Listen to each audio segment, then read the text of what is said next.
Thursday, August 21st, the year of our Lord, 2025. Lace, how you doing? This is Howard with shortdwarf.com. I'm incredible, Mike. How are you? I'm great. I'm really hoping we can hire a dwarf to come to my friend's bachelor party to maybe wear a diaper, serve some drinks, run around. What's it going to cost, Howard, to hire a dwarf? So I found you a dwarf. It's going to be about 1,800. 1,800. We were thinking maybe like 500 or something. Or you can't get any lower than that. I mean, I know it's already like 2 feet, 2.5 feet. Can you go any lower? 1,800, 900 a foot. That was a true story right there. That was an actual. Give a little background, Eric, on that exchange. What that was. We were just talking about. That was 2010, and I was the best man for one of my lifelong friends' bachelor parties. Well, for his wedding, so obviously the best man has to plan the bachelor party. And I was driving with my dad, with Tony, our dad, one day. My dad, God rest his soul. And we were talking about the bachelor party, what we wanted to do for it, some of the plans, some of the logistics. And he was like, man, you should get a midget to be there at the door and greet people at the door and grab people's coats and then have them on the island. Because our dad had an island that he built in our house in Ringe, and he envisioned the midget Mike being on the island. So when the door opened and people came in, he would be there standing and be like eye level with people. and then he took it a step further. He's like, yeah, have him wearing a diaper. I don't know if we would have done that. I mean, maybe. I mean, yeah. Midget wrestling is all the rage, dude. There was midget wrestling in Jaffrey, New Hampshire, not that long ago. So I think Dad was a little ahead of his time in some regards with that. So of course I took it to heart what my dad said, because you always do. You want to make your dad proud and take what he says literally. And I tracked down joking. He's probably half joking, half in the bag. Yeah, he said it in jest, I think, Mike. But I researched. I ran down an agency where you can hire dwarfs and midgets for parties, and it was shortdwarf.com. I don't know if it's still a thing. And the guy who ran it, his name was Howard, and he left me a voicemail. And that little bit that you and I had at the beginning there was basically how the voicemail went. Eric, it's Howard with shortdwarf.com. We got you a dwarf. It's going to be about $1,800. It's like, holy shit. I mean, dude, it is basic exploitation, Mike. Oh, totally. But I mean, even adjusted to inflation for 2025, 15-year spread, that's a pretty penny. Yeah. I don't know what the midget wrestlers get, but some of the midget wrestlers are former, adult film stars too, Eric, and they've made the crossover to midget wrestling. They should be justly compensated, Mike. I think the Lollipop Guild was paid back in 1939 for Wizard of Oz. Probably not much, man. Their fee is that they weren't fucking raped by the execs like Shirley Temple and her mother were. Oh, God. You ever hear her tell that story on Larry King? Yeah, so Shirley Temple went into one room with one of the execs, and he, I think, derobed or propositioned her. And mind you, she was, I think, 11 or 12 at the time, and the other had her mother in another room and did the same thing. And then the way she tells the story to Larry King, she's laughing about it. Imagine that trauma. Yeah.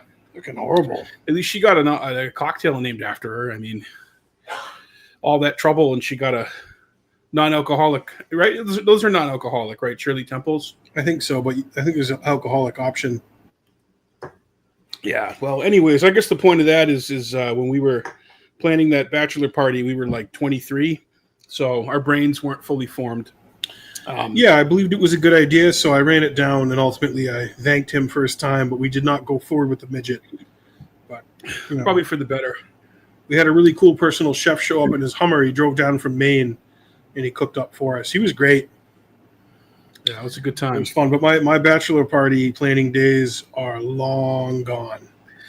Yeah, long over. I'm good. I'm good with all that now. As we knock on the door of 40, Mike. Yeah, I think the desire to even go to weddings is pretty. You look at this point, all the weddings you've been to in your life. How many of them didn't work out? I hate to say that because you wish the best for everybody. But we're going to the divorce. You're gonna invite me to the divorce? We're gonna start going to the divorce party. He used to say, "I'm gonna have a divorce party. Someone can come and cover half the debt." Unbelievable. Yeah. No, some of them are there, and I don't know Ghislaine Maxwell, but I wish her well. Quite frankly, something happened at the prison down there in Bryan, Texas. Somebody popped off. I don't know if it was little Tech 69 Nacion or Tech whatever. Takashi. And his dentures kind of. Takashi says, yeah, when he strokes a little bit and the dentures shake loose. And what we have is yeah. Kyle Kalinske had a great reel, dude. I watched it after you told me.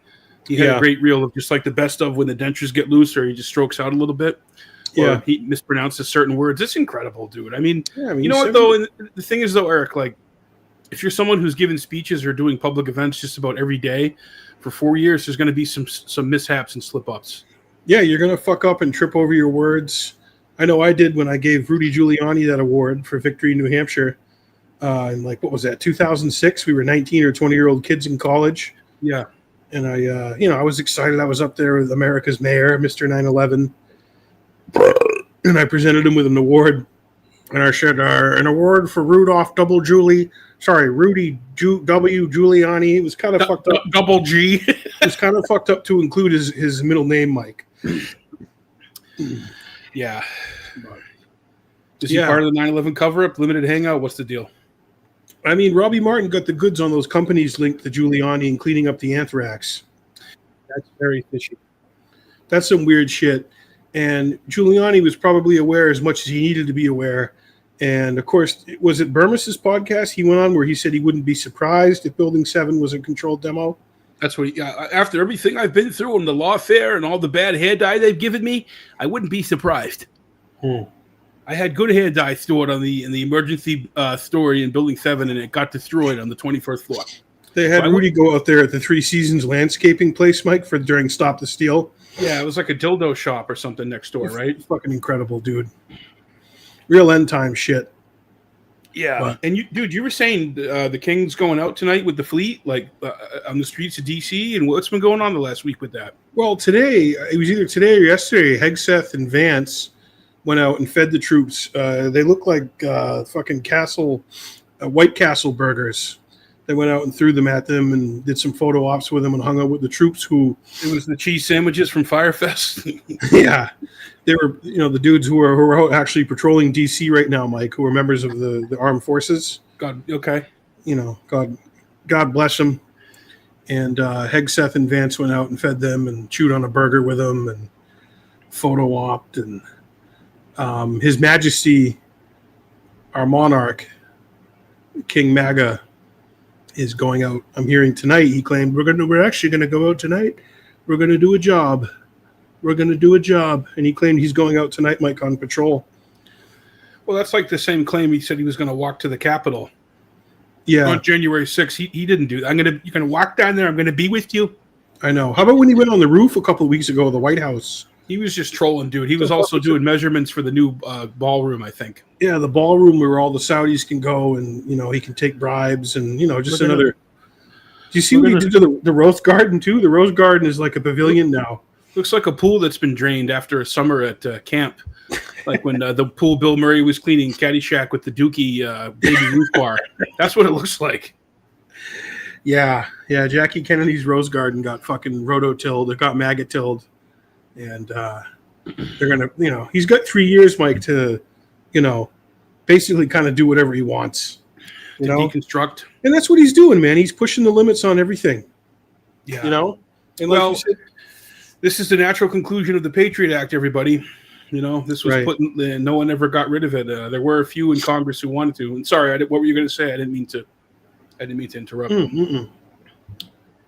No, it's what you and I were talking about earlier, how, of course, we're not happy with a lot of the shit that's happening, and we don't agree with it. But what the hell are we going to do about it? We were trying to tell people about Ron Paul back in like 2006. Yeah, that too. That piggybacks on how part of this stream. I want to pay tribute to Ron Paul and wish him a happy 90th. He turned 90 yesterday. I remind people Ron Paul was born the same year as Elvis, 1935. So he was saying you ain't nothing but a hound dog. And I said, the Federal Reserve ain't nothing but a private bank. I would argue, sure, Elvis was in the service. So was I. But I would argue when I was in the service, I wasn't dating 13 and 14-year-old girls with permission from their father. And when Elvis was having peanut butter and bananas fried sandwiches made by Aunt Jemima, I was riding my bike and doing push-ups in the Texas sun. He So was that's why he's reading Mises. Reading Mises, Yeah, dude, he's intact for 90. Yeah, dude, he's Chad. Ron Paul is Chad, dude. People are catching up to him. They're realizing that freedom is popular and war sucks. Yeah, but yeah, back to the siege in DC, Mike. I mean, ultimately, he'll do that for a month or two, and there won't be any murders because there's dudes with fucking there's army dudes, Mike, with like serious weapons patrolling our capital. It's actually it's disturbing when you think about it, Eric, because regular citizens down there going about their day have to see that, and what does that do to you psychologically? Yeah. That's like that is a intimidation method.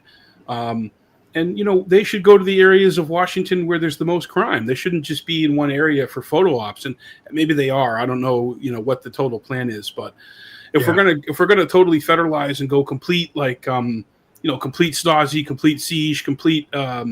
It's normalizing tin pot, Mike. Oh, it totally is. There's things that have been happening for decades that have normalized where we are today, and it's been.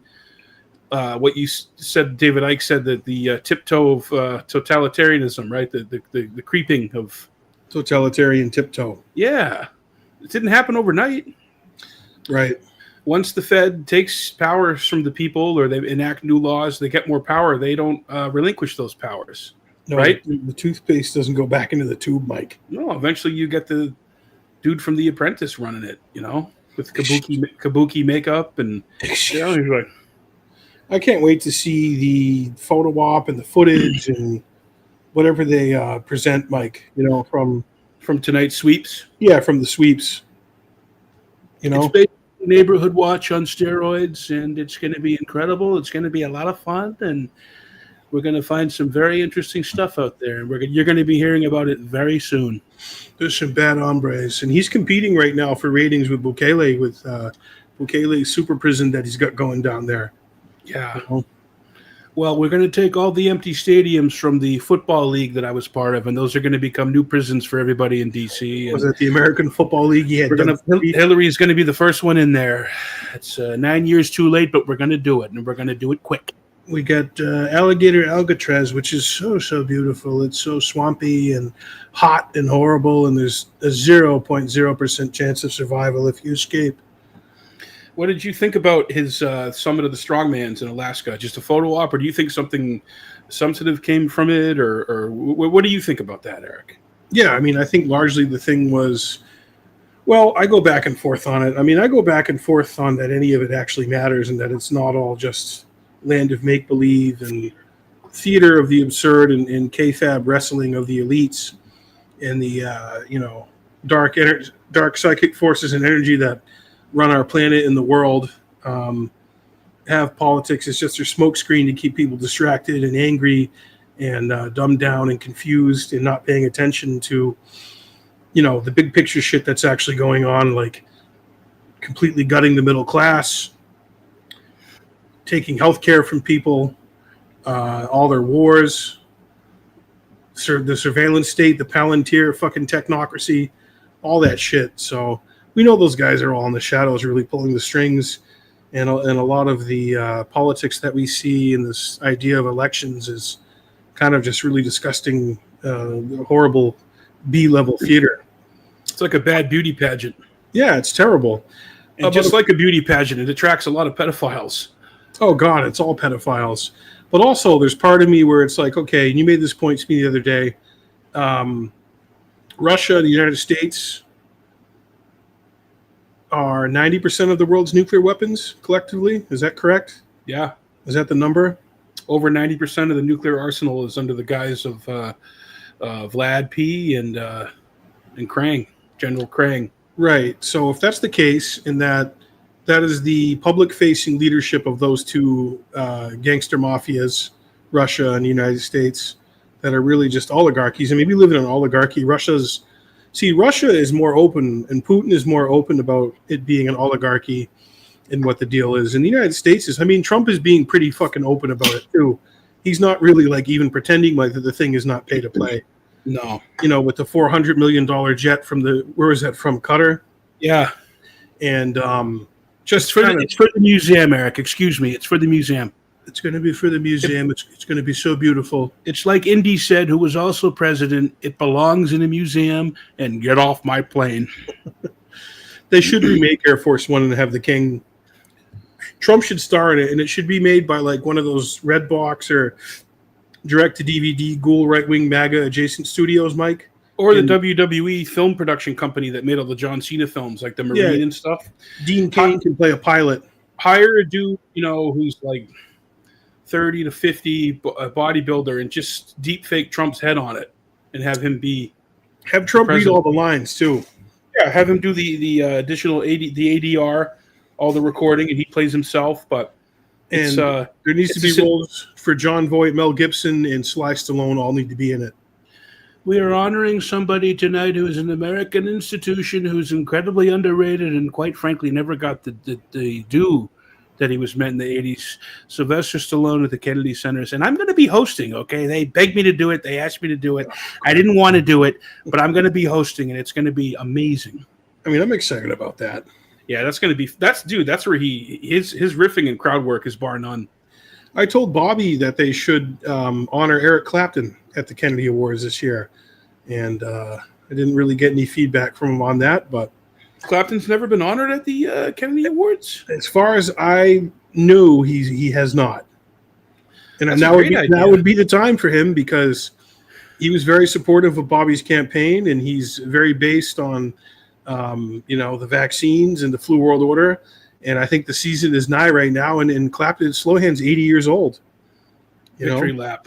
So I don't know how much input Bobby may have had in that or anything. I mean, the place is only named after his uncle. Although we're going to change that. I want to name it to the Melania Trump Center for Arts and Culture. It'll be unbelievable. But yeah, I think the summit ultimately, I don't know really what's going to come of it. I like to see the two leaders, the front men of the two big oligarchies with nuclear weapons meeting and playing nice. But I mean, we just heard about Russia. Didn't Russia just bomb some big factory again today in Ukraine? Yeah. So I mean, that thing right now is about land, and it was a war of attrition by Putin. It was stupid. It was belligerent. It's kind of like Putin's Iraq, attacking Ukraine and bombing it and kind of going it alone. And I had it wrong, man. I'll be totally honest. Scott Horton even admitted he had it wrong. We did not think Putin was going to do that. I mean, I was surprised, Mike, when he attacked. Well, he changed his tune. You can look back at a speech Putin gave 25 years ago where he says, it's up to Ukraine to decide their destiny. We're not going to get involved. We're not going to do this. And so he publicly changed his tune. But of course, he wants this dispute is a border dispute. It does go back probably hundreds of years. That doesn't make it right, what happened. And you look at the numbers that have come out, that's just grotesque. The amount of Ukrainians that have been killed is over 1 million, I believe. I think it's over 1.2 or 1.3 million. So it's just on a human level for humanity. It's an awful thing. And I don't know if it's Zelensky doing this or Putin, but they're pulling older guys just into the conflict and sending them. So it's just a literal meat grinder. Yeah. Just I'll be right back, Mike. Oh yeah, sure. Yeah. Just geopolitics aside, the thing is a meat grinder, and people are being conscripted and grabbed from their families and sent to this awful conflict. And it's the Zelensky and Putin are engaged in this chess match, and certainly Zelensky's no angel though too, and that's the narrative that's kind of been put forward to a lot of people in America who couldn't even find Ukraine on a map 3 years ago, that somehow Zelensky's like this great hero and he's innocent and he's the rebellion. And you look at the way he treats the press in his country, the way he treats Christians, that they certainly have the Azov battalion over there that tends to get glossed over. And I'm pretty sure they honored one of those guys who was affiliated, or at least, back in the World War II era, as a Nazi. He was honored at an event in Canada. Someone famous introduced him. I'm trying to remember who it was. but it's not, it's not totally black and white, the conflict. I mean, it's obviously I'm against it. I'm against all these wars. But, and Scott Horton wrote a book as well that I started reading about Russia, Ukraine, and we want to have him back on to talk about it sometime in the near future. But Zelensky's kind of been put out there as the front man, against the Putin, who everybody equates to Hitler, and that whole analogy is pretty tired of just calling everyone Hitler, calling Putin Hitler. It's a very tired analogy. And the Scott Horton book's called Provoked, Eric, right? Have you started reading that yet? We each got a copy of that. Yeah, I started it, man. It's about yay thick. It's like anything Scott does, man. It's full of a lot of information. It's solid and essential reading. But I really hope that this war can stop as soon as possible.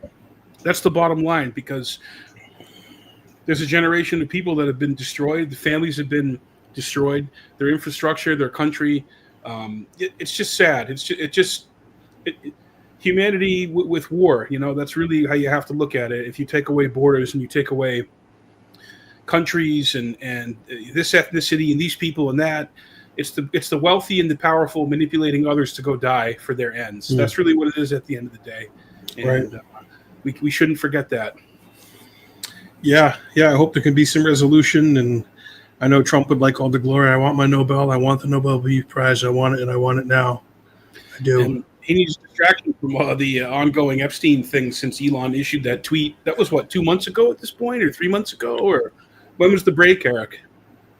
Dude, I can't even remember the date. So much shit that happens, and it's just a fire hose of warp speed of bullshit in 24/7 news cycle with the chips playing in our heads, folks. But what is it, Eric, when Putin travels? What do they make sure they do? Like he has a person that has a job that's pretty... This is a report that just came out that when Putin travels, Vladimir Putin, that someone gets his mud after he shits. So they make sure to get it because he doesn't want our intelligence, U.S. intelligence agencies, or any other country for that matter, to be able to get his mud left over to study it to see if he's got any health problems or anything like that. Dude, I'm not even joking. This is serious. They have a poop in a bag like they did on the poop cruise ship, or like what? Dude, does he bring his own toilet? I don't know what they do. They got something, but I mean that's kind of the level of fuckery, Where or they could clone him. They could clone him or something. Yeah, well, was that Putin's first time stepping foot in America since Bush was president? Let me check.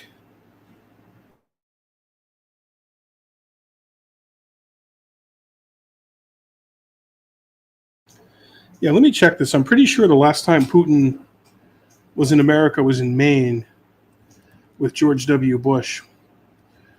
Was in America before Alaska.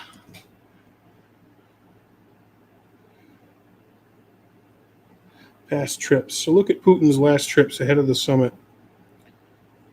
Let's see. And that's, cool. He was up in Maine. Him and George W. Bush got along really well. All right, so this was Putin's 8th trip to the United States as president of Russia, post he's held since 1999, apart from the 08 to 12 hiatus when Medvedev held the top post and Putin was prime minister. The last time Putin was in the U.S. was 2015. He visited New York for the UN General Assembly and held talks with Obama. I remember that. Yeah, Obama was pretty frosty and nasty to Putin, and that was regarding eastern Ukraine, where Russian-backed forces were fighting government troops. They also clashed over Syria. Putin did a lot of solids for Assad in Syria. And then before that, this is what I was talking about. That was 2007. And Putin traveled to the family home of George W. Bush in Kennebunkport, Maine. Kennebunk, which is where my grandmother lives. I spent my whole life going up to Wells Beach in Wells, Maine. And we drove, I remember driving past the Bush compound there in Kennebunkport. And so that was 2007. And W. Bush was president. And Bush it seemed like he had a pretty warm, or on his end, it was kind of warm relations and feelings towards Putin. And when my brother and I had Andy Card on our podcast in 2015, 10 years ago now, This is crazy. I'm sure I've said this before, but Andy Card, George W. Bush's chief of staff for 5 years, one of the longest serving chiefs of staff for a president in modern history, was actually our neighbor in Jaffrey, New Hampshire, because he came in and became president of my alma mater, Franklin Pierce University in Rindge. And I was introduced to him. I met him, obviously being an alumni of that place with the political science department, and invited him on our podcast. And the dude showed up at our house. Andy Card came over to our house for a couple of hours and sat down and podcasted with us. And pretty surreal thing, because this was a guy who was part of the neocon gang there, the PNAC neocon gang there with Bush and company for Iraq. And I could tell my brother and I asked him some things that he could not believe that we knew about with the Saudis and the Carlyle group and stuff related to 9/11. And, on a human level, he's a very nice guy. He was very generous with his time, but he was very guarded and very scripted. So I know he mentioned in our podcast that he kind of felt that Putin played Bush, and Andy didn't trust Putin as far as he could throw him. Well, didn't Putin tell G.W. Bush a story about his childhood or about a fire or something, or a relative that died? I can't remember. Yeah, I think he told Bush some kind of story to try to connect with him, but Andy Card said he just Putin looked dead on the inside. Yeah, his like doll's eyes, shark's eyes, doll's eyes like Jaws. Like sharks are like doll's eyes. Putin's eyes are like doll's eyes. They roll back. Not just the nationalism. The country turns red. The sea turns red. America turns red. But we have to get along. We don't have to like them, but we should get along. I mean, otherwise, what are we talking about here? Are we talking about sending American troops? And I think we should get along with Russia, and that's part of the security guarantee. And I think the king was like, "We're not going to send American troops, okay? Yeah, we're not going to do that. Yeah, right. No troops in Ukraine. Yeah." So we'll see what comes of it, I don't know. I like to see that we're talking with Russia, and they had a summit. I thought it was great. Nothing really concrete came of it. It was a photo op. I think Trump should invite Putin to Mar-a-Lago. He should have him there. Putin likes that shit. He's all leaders on that level, dude, are sociopaths. They're gaudy. They're ego-driven, and they like to be courted, and they like to be, they like all that shit. So I think Trump and Putin together in a golf cart down there at Mar-a-Lago, hanging out, doing the YMCA, I think it'd be incredible, Mike. That would be good for world peace, yeah, ultimately. Yeah, so I don't know, man. I want to see the war end, and I want to see people, the killing stopping. But the reality is Russia is the bigger power in that equation. And Ukraine, Ukraine can't win that thing. There's going to have to be concessions. They're going to have to give up land and kind of work from there and go from there. But we'll be keeping an eye on it, and we'll see what happens. Yeah, you were saying too, Eric, pivoting a little bit to the Epstein stuff. This is just ever in the news, and all these podcasters who sprung up in the last couple of years are now covering it almost on a full-time basis. I think don't have the same deep understanding as some of the people we've had on and people we promoted, like Whitney Webb and Jason Burmis and Ryan Dawson and Nick Bryant. But you were saying that it's they put in the AG from Missouri, Andrew Bailey, to kind of shadow Bongino over at the FBI. What's going on with that? What have you heard about that? There's now a co-deputy director of the FBI who is going to be watching Bongino, or he's brought in, which essentially I think dilutes and diminishes Bongino's role and power and influence that he has, because I'd like to think that when they first came out with all the bullshit that there are no files, there's no blackmail, there's nothing, we're not going to release anything further. There's no other names. It was 1,000 victims, but it was just Epstein. Yeah, it was a trafficking ring where children were. There was no customers. There was no pedophiles abusing children. It was just Ghislaine and Epstein. That was it. And like I said to you earlier, Bongino's entire platform and his entire identity and image has been predicated upon bringing this house of cards down. and talking about how this is, elite pedophilia is real, and this shit operates in the shadows, but really it's right in front of us.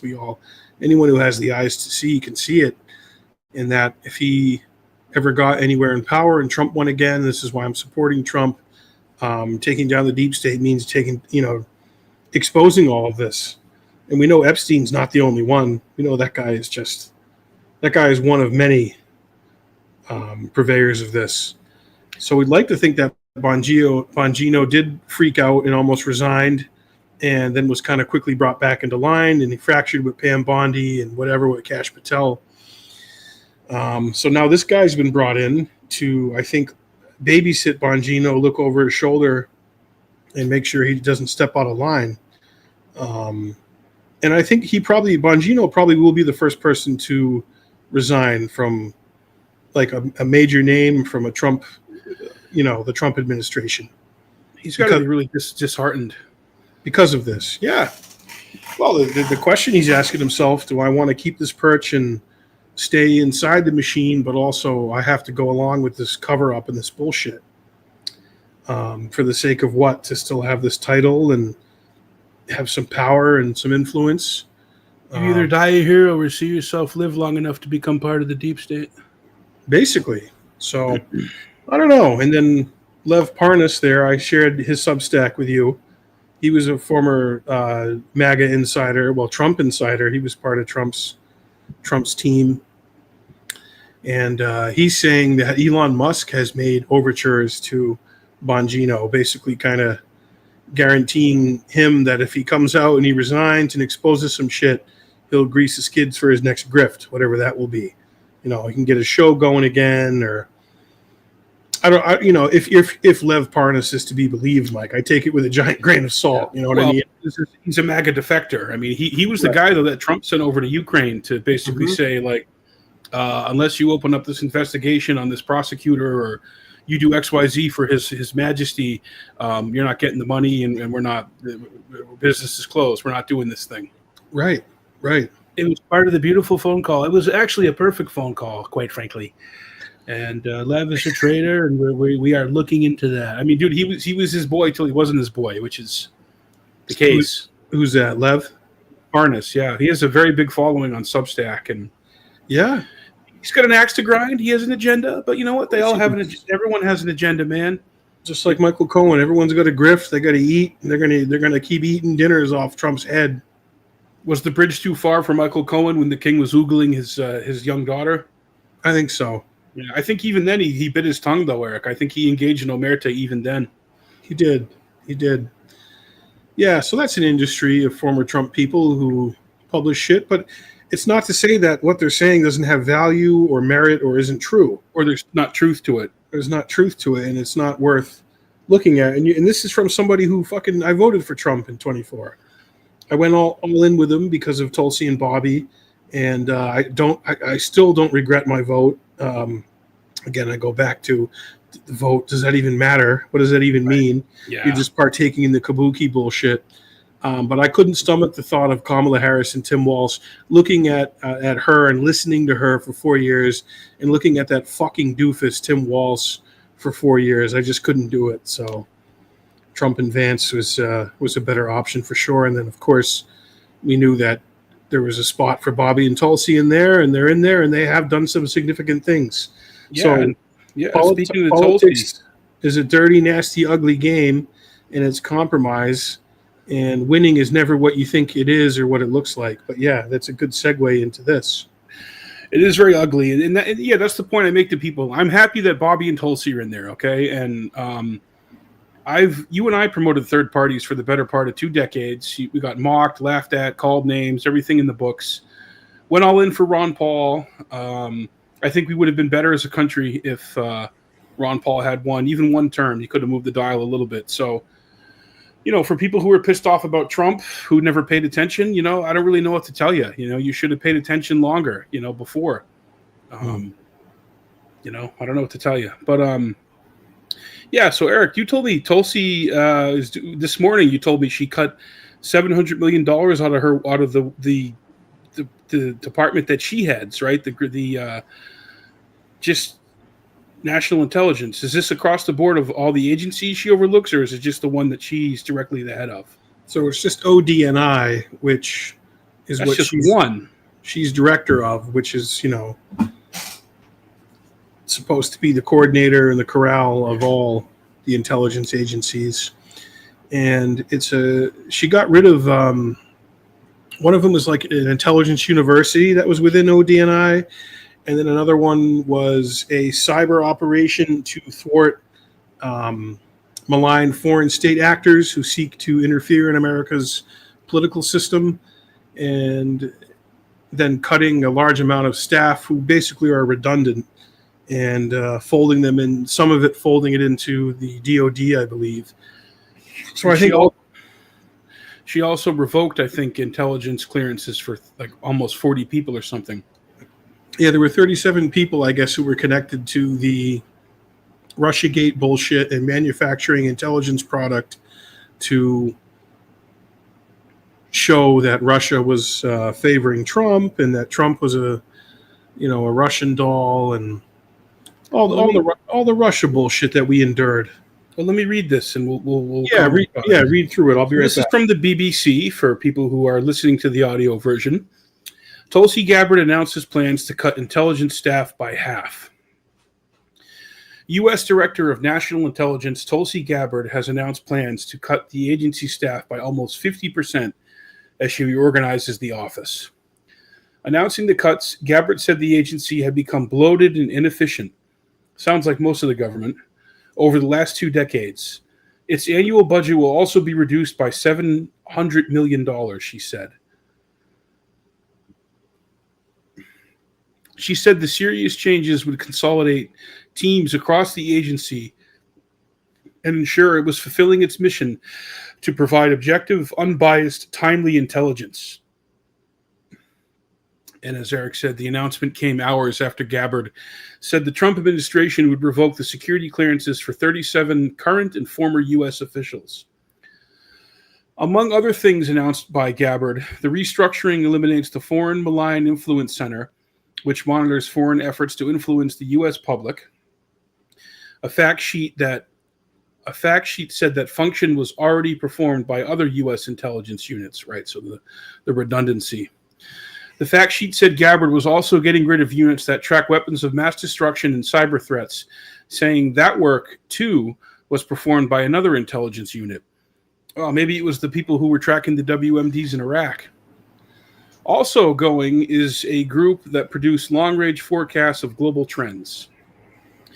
The Office of the Director of National Intelligence, ODNI, had around 1,800 employees when Gabbard took the helm. She has already reduced staff by about 25%, according to the Federal News Network, which focuses on news about the federal workforce. Yeah, so it's like, is Eric going to get a job with Tulsi? Did Eric get a job? It's like they're cutting, and really your whole deal wasn't to get a job. It was to help our country. It was to get people in there who were like real. The revocation of security clearances was announced in a memo posted on social media in which Gabbard directed several national security agency heads to immediately strip the officials of their clearances, stating the move was ordered by the president. She accused them of politicizing intelligence for partisan or personal gain. The officials include several national security aides who served under former Democratic presidents Joe Biden and Barack Obama. Gabbard offered no evidence to support the accusations in the memo. Security clearances grant access to sensitive government information, and some former officials retain them to advise successors. Some private job sectors, such as those in defense and aerospace, can require access to security clearances as a precondition for employment. It remains unclear whether all 37 individuals listed in the memo still held active clearances. Gabbard said Trump ordered the revocations because the officials had abused the public trust by politicizing, manipulating intelligence, leaking classified intelligence without authorization, and or committing intentional egregious violations by tradecraft standards. Being entrusted with a security clearance is a privilege, not a right, Gabbard wrote on X, and it kind of goes on from there. Right. Yeah, so that's I like it. It's a start. It's more. I mean, Avril Haines was in there for all of Brandon's term as president, and she was pretty low. She kept a pretty low profile, man, as director of national intelligence, and she was the stone cold killer with the drone program. She got her bones working for John Brennan and helping him justify our drone program. Wow. And doing the legal gymnastics needed for Obama to justify all the drones he fired off in the Middle East when he was president. So she kind of rose up through those ranks. Yeah, but the drones gave good speeches, right? Like they said, they were good with the teleprompter. Yeah, no, they were just drones. No, there was no collateral. The drones had the audacity of hope behind them, right? Like They had the hope that it wouldn't kill innocent people. Yeah, no, they were good. They were beautiful drones. They were beautiful drones. No, I like it, man. Tulsi is she's a disruptor, dude. She's shaking some shit up, and it's not pretty when you go in and do this. And of course, politics is part of it, and there's some revenge going. It's a revenge. It's part of a revenge tour, Mike. But I'm here for it. Oh, definitely. And ODNI was created after 9/11. It was created by Congress, and to kind of, I guess the idea was to get all the agencies talking to each other and making sure that there was nothing that fell through the cracks. There wasn't any kind of operations that Cofer Black at CIA was running where he was trying to get turncoats and moles inside of Al Qaeda, but didn't exactly tell the FBI about it. Yikes. You know, that kind of stuff, Mike. Yeah. But yeah, I guess the thing is going to save taxpayers $700 million a year. And it just kind of begs the question, what were all those people doing with all those salaries and those pensions and that government money that people who work in the real economy were contributing to? So I think that's great. And I think it's some good comeuppance to the DNC, Hillary, MSNBC crowd and Matrix, who just, for the entirety of Trump's presidency, never shut the fuck up about Russia and went on and on about it and tried to just pin Trump's, basically, smear Trump's presidency as it was only a product of Russia. There wasn't tens of millions of Americans who were fed up and had enough of the Clintons and standard politicians who just repeat the same bullshit and never do what they're going to say they're going to do. So, yeah, he put on a better show too. I mean, he has a better hour. He's got a better special. He has a better hour. He has a better special. And also it's nice because, during our 2020 campaign with Tulsi, she got called the Russian asset, and Hillary there was no repercussions for her. And now Tulsi's putting out all the shit about all the heavy drugs that Hillary was on in 2016. She was on a cocktail, Mike, of basically horse tranquilizers. And right before our eyes, we knew that she was not fit to be president, but we got gaslit, just like we did with Brandon for 4 years. Right. She was totally healthy and totally good to go to be president. So I like it, man. I'm happy with what I'm seeing. Tulsi oversaw all the declassification of all the Kennedy files, the MLK files, and there's still a lot more to go. So I would like to see her start looking at that gang who cooked up the Iraq war bullshit and find them, and if any of them are still around. Yeah, and supposedly Fauci stuff too, man. Stuff about Fauci in 2020, yep. And I know Rand Paul. I want to see the gain of function. I want to see that the gain of function research information, the emails. He wants to see all that, Eric. Yeah. Did you see too now that to the oversight committee, supposedly Bill Clinton is being subpoenaed to testify on October 14th? Yeah, Comer on that. I mean, have they answered that? Have his lawyers said anything? I'm not sure, and it's interesting to see the butt boy spokesperson still referring to the 2019 comment about Epstein. When asked about it, they got to come up with a new lie. Trump's got explaining to do about Epstein, but so does Bill Clinton. Bill Clinton was very tight with Epstein. I mean, Ghislaine Maxwell was at Chelsea's wedding. There's reports of Bill Clinton having a romance with Ghislaine Maxwell.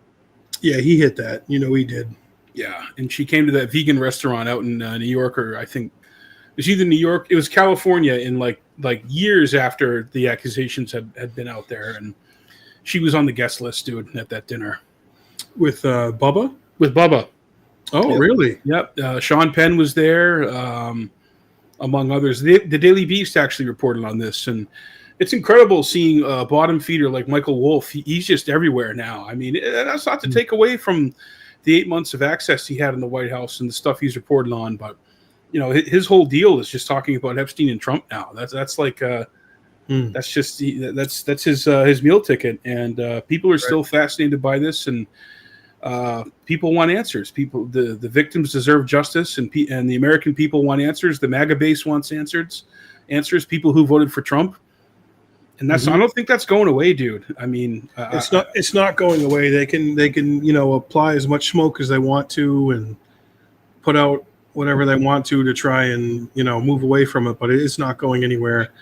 And it's a big thing that people voted for. They voted for transparency and some answers about this and what the hell is going on. But a lot of it has to come. You have to do it on your own. You can't. I say this to people. You can't look to the media class, which is very much part of this and plugged into all of it, just like the politicians are and the people who fund the politicians in Hollywood and the entertainment industry. They're all involved in some way or another. You can't look to them to tell you things and give you the truth, the so-called truth on it. You can't rely on them. Even with the Kennedy files, I mean, I've read through a lot of them, and we are learning a lot of stuff. We are able to connect more dots, and suspicions that were long held by crack researchers are now able to be confirmed.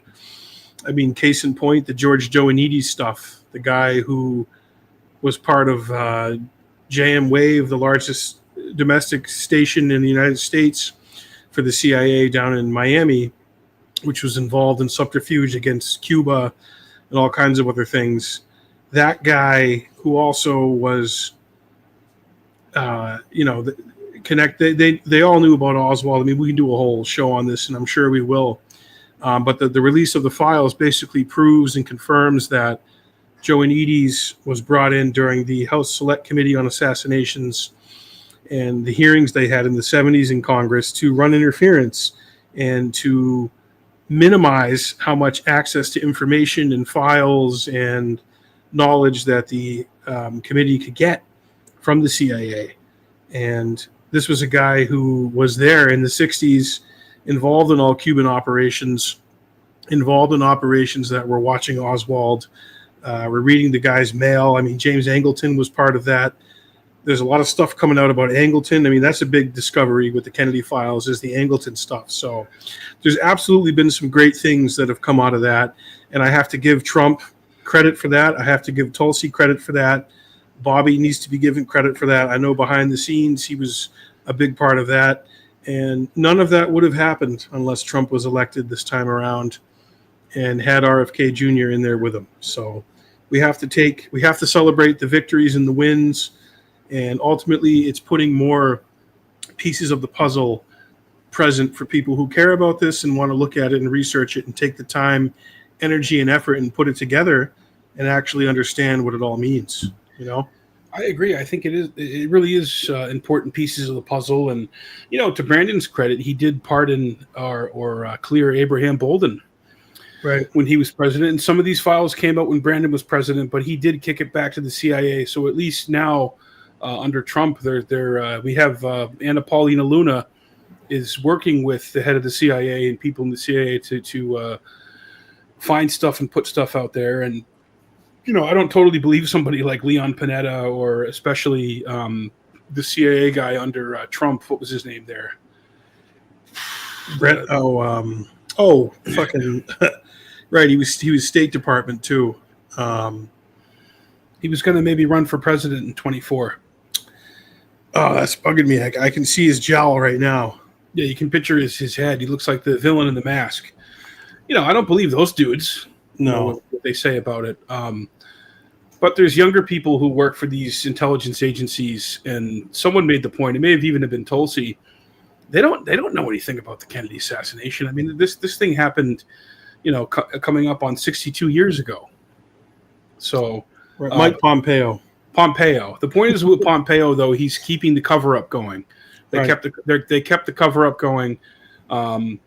and you were just referencing the House Select Committee on Assassinations and Joe Anides. Joe Anides was brought out of retirement in the 70s to be the liaison between the House Select Committee on Assassinations and the hearings on the family jewels and the agency. That's because he was around in the early 60s, as Eric was just saying, and he knew his way around all the stuff that was going on with respect to Cuba. And, you know, a lot of the episodes we've done on the Kennedy assassination, I think a lot of the Cuba stuff is BS and is a smokescreen, but there is a Cuba element to the whole story that does play some importance. So to have a guy like Joe Anides telling the congressional investigators and researchers and members of Congress, you know, what to look at, where to look, what they can't look at, and basically lying to them, bold-faced, right to their face. That's very telling, and that has come out. And Jefferson Morley has been a big part of that, and we've had him on the show. I think he'll come back on again. There's some in the Kennedy research community that don't trust Jefferson Morley, but I mean, to me, he's been at this for a long time. He left his job at Washington Post.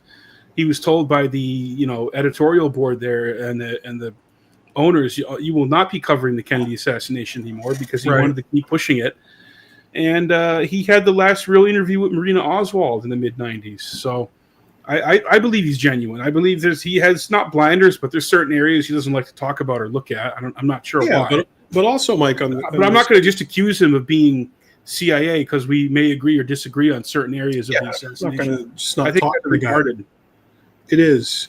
But also, on the other hand, Mike, we do highlight and we do celebrate researchers who are willing to go there and who really have done a lot of work, like Corey Hughes and Ryan Dawson and Collins Piper. Those who are, I think in a lot of ways, are being validated in many ways. They are. Twitter wasn't around when Collins Piper was doing his thing. Right. So I think if you can get a mix, you can get a healthy mix of all those guys and put it together, and then kind of do your own homework, you can kind of get a pretty good idea of the whole thing. Yeah, I mean, it's clear for anybody who looks at the thing going into it, with an open mind, that it's the Warren Commission was a complete snow job, and the story that we've been told is not true, as with most things. But it's been cool though, kind of going back to the Epstein, is seeing Hunter Biden podcasting with Andrew Callahan on Channel 5. Eric, I was saying to you, like, they should have had Biden out there as their media surrogate the entire time, man. I know. Fight fire with fire. He's got a lot to say. When he was shit talking George Clooney and talking about all the DNC hacks that have made millions of dollars and Carville and it was incredible. I mean, call Hunter a villain, call him what you will. He may be guilty of many things. He may have traveled state lines. He may have smoked a lot of crack. He's a dynamic podcast co-host. I'm just going to throw it out there, and I'd love to podcast with him. You'd have him on Jackman Radio, Mike? You'd have Absolutely. Yeah. Andrew Callahan, I thought, just kind of gave him a forum and kind of let him cook. No pun intended. But I found Hunter to be incredibly endearing, Mike. It was cool seeing his process of creating the art too. Yeah, the money laundering Hunter art. It's just like I talked to you earlier today, Mike, before we were on air. When you approach everything knowing that it's a grift, being versed in parapolitics like you and I are, about behind the veil, what actually runs things, the drug smuggling, the pedophilia, the human trafficking, the money laundering, never-ending war. The never-ending wars, the war machine, the just everything that goes on. Understanding that foundationally that is actually what power is and how it works. You could actually, when you see Hunter like this come on a pod, you can appreciate it. You can really appreciate the art of it, Mike, and the majesty. You can enjoy it. I mean, he has a story to tell. I mean, his mother and sister died when he was very young in a car accident, and Brandon was sworn in as a senator from Delaware when he was like 29, barely 30, from the hospital bedroom, I believe. What would Bo Biden and Hunter Biden? What was their childhood like? Like what type of things did they see? What did they experience? Why did Hunter become a crack addict, Mike? It's a fair question. it's it's something I would just ask him point blank, like what caused you to get into crack? I mean, it's kind of extreme, dude, to smoke crack. It is, It's a yeah, little extreme, Mike. and to impregnate a erotic dancer, and then be like a Game of Thrones monarch and say it's not yours, and then begrudgingly accept it when it takes the throne. Incredible. And maybe I think Hunter's daughter could take the throne one day, but that's for another time. But Melania is threatening to sue Hunter about this claim that he made that, and this was made by Hunter. Before Hunter, it was made by Michael Wolff, and Michael Wolff said Epstein told him that Melania and Trump first copulated the relationship on the Lolita Express, and a year before Trump was with Melania, she had relations with Jeffrey Epstein. So they're talking about a lawsuit. But if there was a lawsuit, would there not be discovery? Right. So I don't think there will be a lawsuit, Eric. So that's very interesting to see that Hunter Biden now is getting in the, because he had to sit silently when the New York Post thing came out, when he's like the laptop from hell, and it is a laptop from hell. I mean, Callahan glossed over the laptop. Okay, this is the Democratic side of glossing over and butt kissing and not pressing too hard. But he wanted access to Hunter, and he got the first exclusive. So I give him mad props for that. But there is a story there, because if that really wasn't true and Melania sued, then she'd have a case. But I don't think you're going to see a lawsuit for that. So that's very interesting, Eric. I don't think so either. Yeah, I want to see what Steve Bannon has. Steve Bannon has hours and hours of interviews with Epstein, and I think that was somewhat of a flex by Bannon against the king and against MAGA writ large. Well, I saw Michael Wolff talking about this very thing earlier, and he said that Bannon was hired by Epstein to do those interviews and do media training. So all that 12, 14, 15 hours of footage is actually owned by the Epstein estate. It's not owned by Steve Bannon. Interesting. Steve Bannon was brought in around 2018, 2019 to try and clean up Epstein's image and do media training. And he said, you need to go on one of these mainstream networks and do a big press interview with 60 Minutes or NBC, ABC, CBS to basically clean up and soften your image and make your case. And part of that media training was him asking Epstein on camera very tough questions and behaving in a way that an interviewer might in the case of the interview. So that's why the little bit of footage that's been leaked, or that was part of like a fake trailer that Bannon said he was making this documentary about Epstein, includes Bannon kind of talking to Epstein in a very tough manner, was actually him playing a role, pretending to be a reporter or a sit-down interviewer. So that might be why we haven't seen that footage come out. So it doesn't actually seem like Bannon has access to that, and it's owned by the estate, which could be Epstein's brother, Mark Epstein, who's interestingly done a lot of podcasts, and when he does them, you don't ever see his face. So you got to wonder, like, is he just hanging out in the studio in Tel Aviv, just doing it audio, or what's going on with that? Mark Epstein's been on with he's been on with Megyn Kelly. He was on Patrick Bet-David. I think he's been on a few others. So I'd love to see that. I don't think we ever are going to see that. And also Michael Wolff has, I think, 100 hours of at least audio interview with Epstein for his book. He used Epstein as a source. And according to him, he was told by Epstein that he was worried Trump was going to kill him. So, wow. Yeah. So this is if you believe Michael Wolff, and who knows? Who knows? I mean, we do know Glenn has been moved to someone, not necessarily a camp cupcake down in Bryan, Texas, but certainly she has more privileges than she had at the other place. So she supposedly gave 100 names. What's your take on that, Eric? And what do you think is going to come of that? Yeah, they're slow dripping that, and they're figuring out a way to properly get that out there and manage it and have it so the least amount of shit blows back on MAGA and on Trump. And I don't know.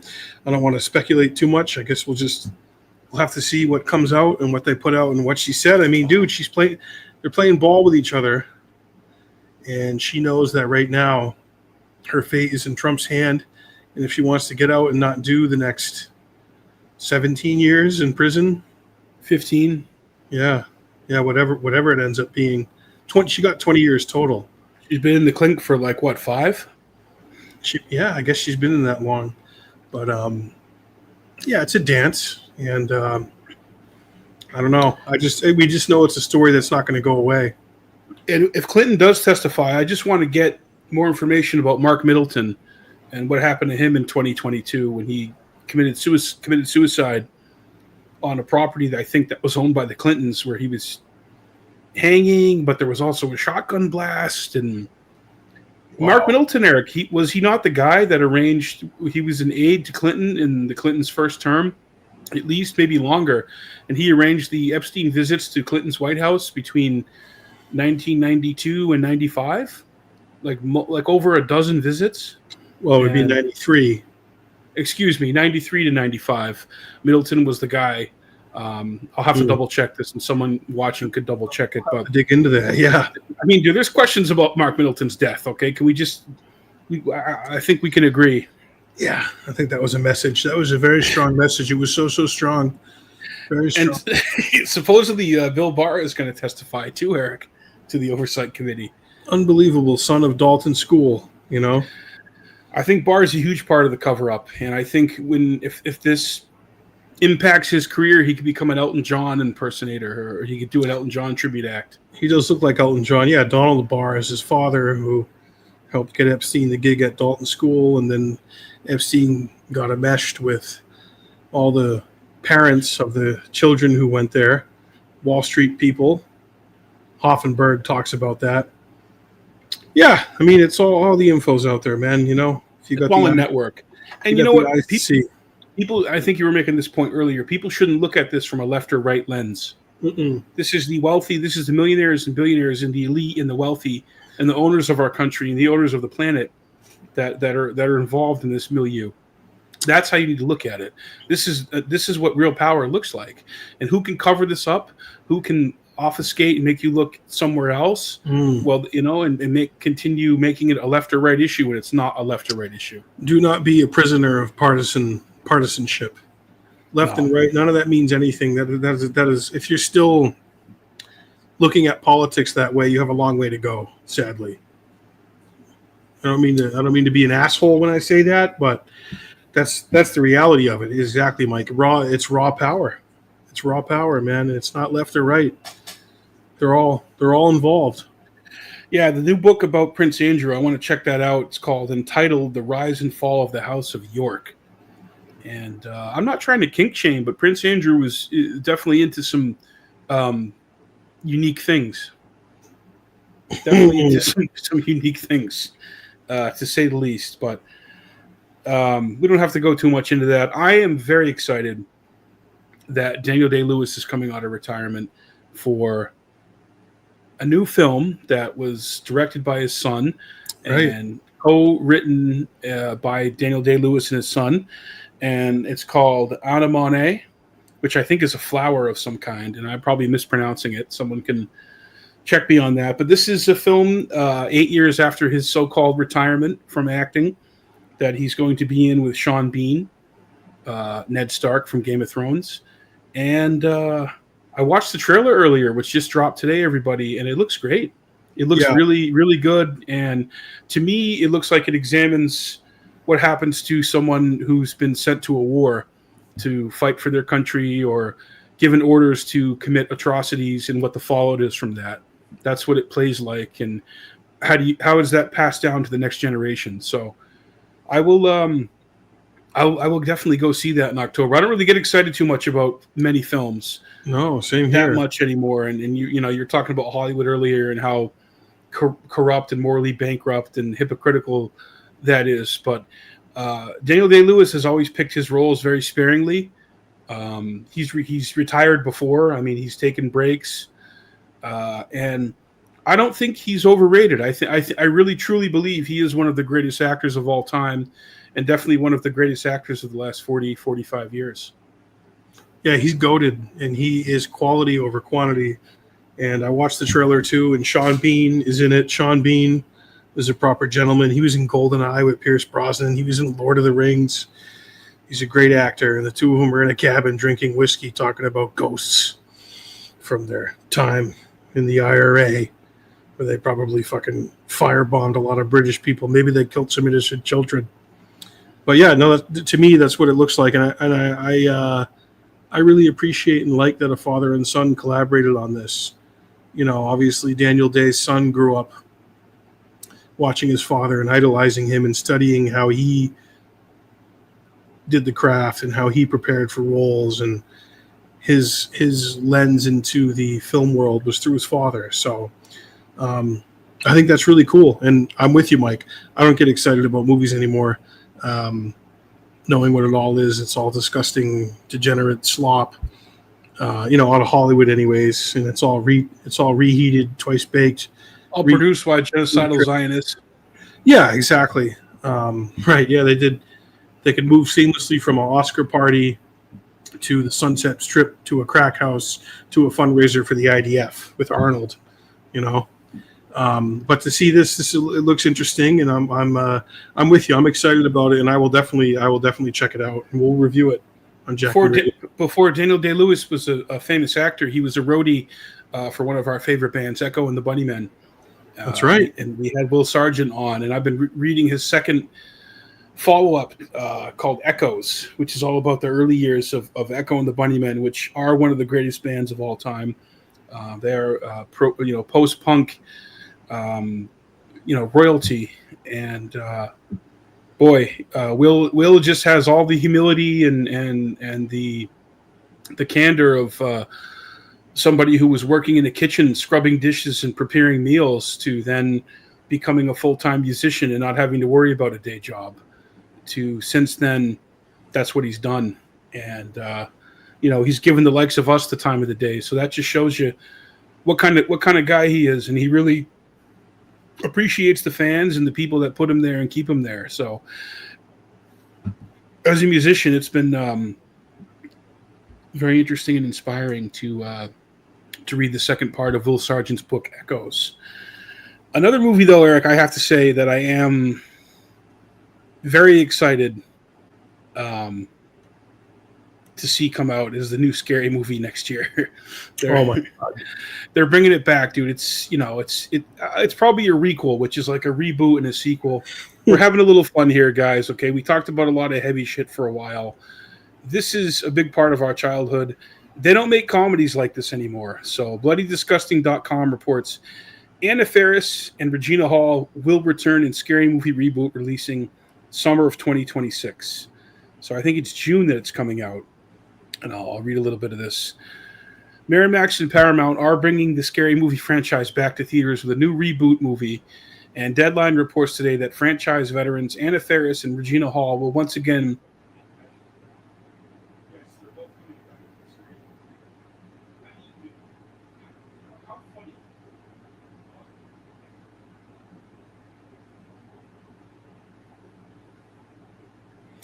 Did we freeze? Looks like we froze a little bit there.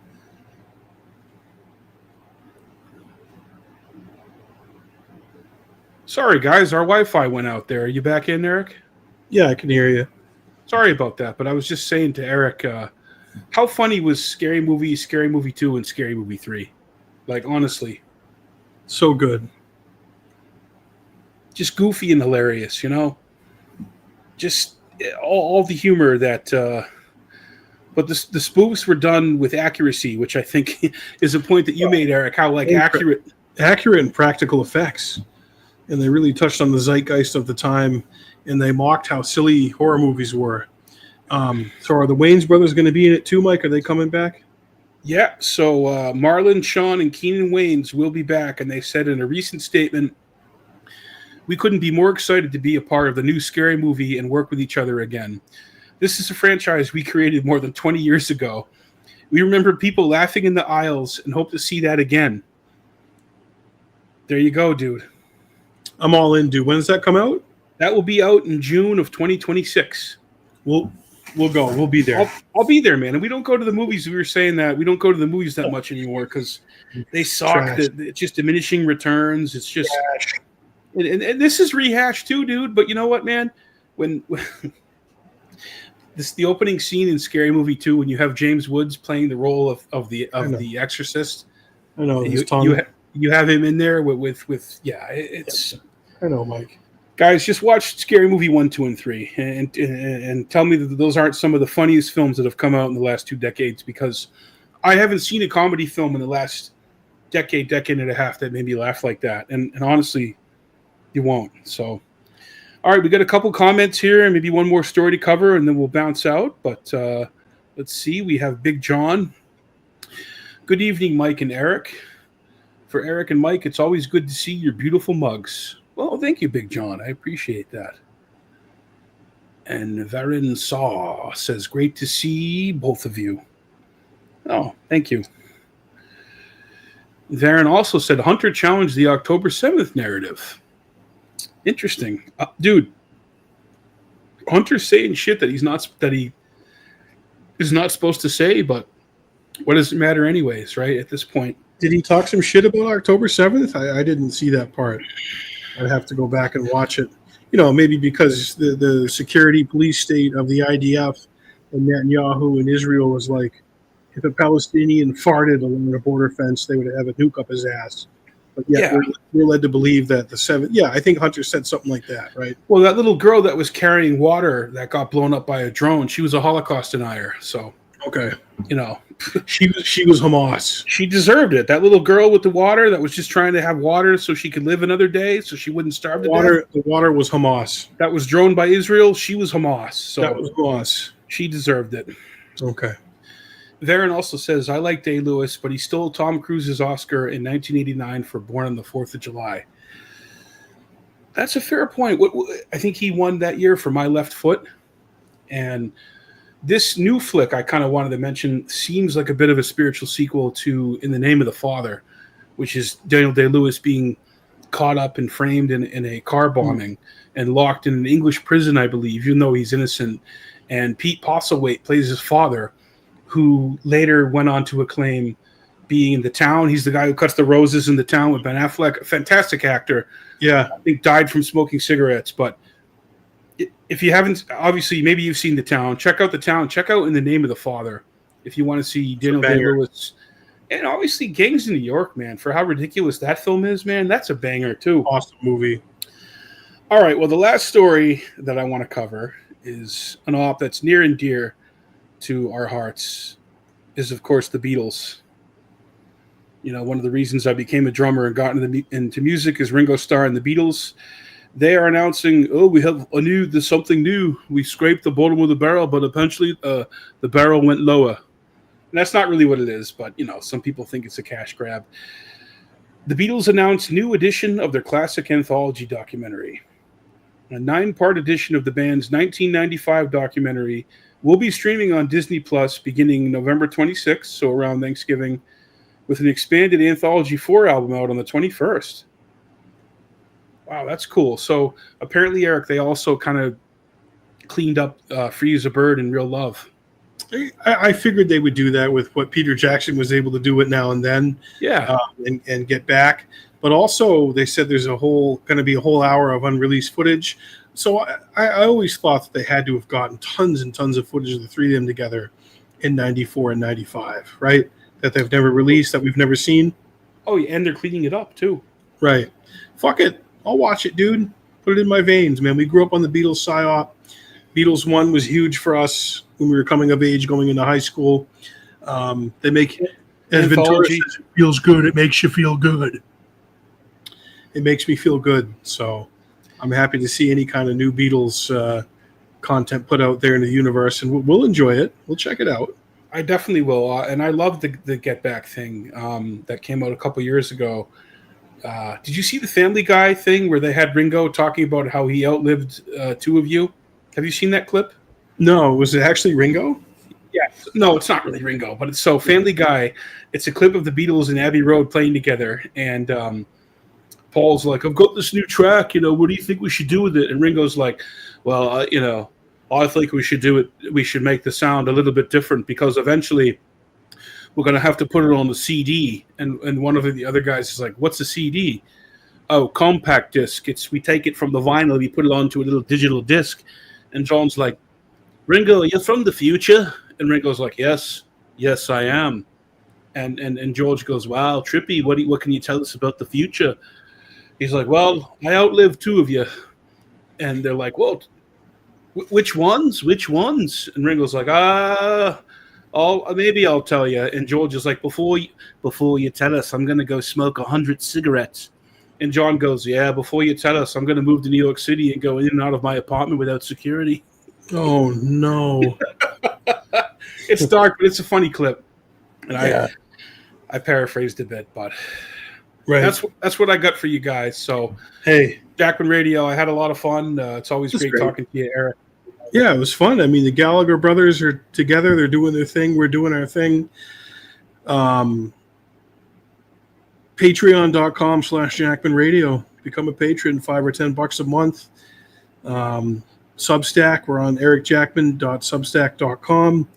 X, Jackman Radio, we're on Spotify, Apple, iTunes, this YouTube channel. Hit subscribe, get the notifications. Always a great time. So much stuff to talk about, but we will do it again soon, and we will do a lot of cool interviews coming up for the 2028 election, the primary. They're all going to be here, and we're already working on shit for that. So this was great. Thanks for putting it together, Mike. I had fun. Absolutely. Great time. We'll do it again next week. Thanks for tuning in, everybody, and we'll see you next